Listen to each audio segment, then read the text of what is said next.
Have you seen some of the new Farmhouse stuff at Dollar Tree? Well, when I saw these round signs, I was like, ooh, I know what we are making. So I'm going to pull off the beaded hangers. And then what we're going to do is we're going to turn this into a beaded riser. So the dark brown beads are from Dollar Tree also.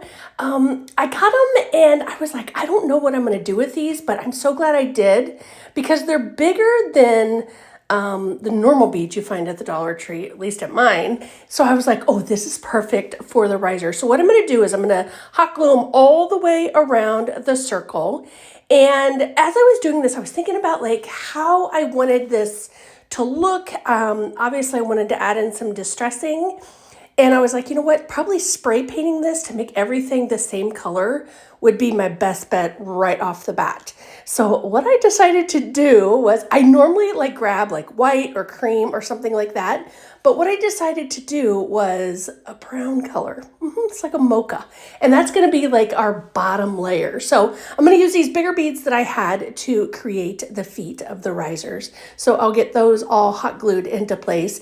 And if you guys wanted to, you could use a little bit of the wood glue from Dollar Tree, but I think it's good with the hot glue. So this is that nutmeg color that I was talking about. It's like a mocha. Ooh, it's so, reminds me of coffee. I know, I'm a coffee freak.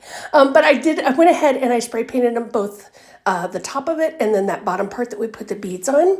And then once that dries really good, then we will just glue it all together. Now, I started to kind of, I wanted to see how it looked distressing the edge of the beads there. You can see on some of them. And I thought, you know what? I want to paint this whole thing. I know, you're like, what? With the cream that I have. And the reason I ended up doing this was the mocha was a little bit darker than what I wanted.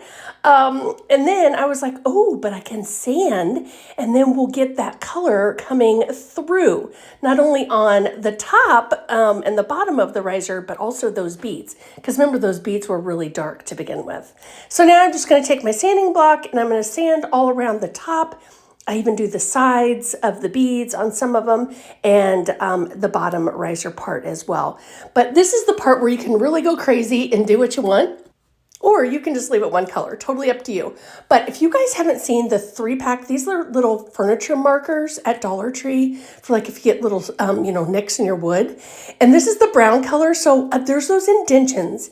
And I really wanted those to pop.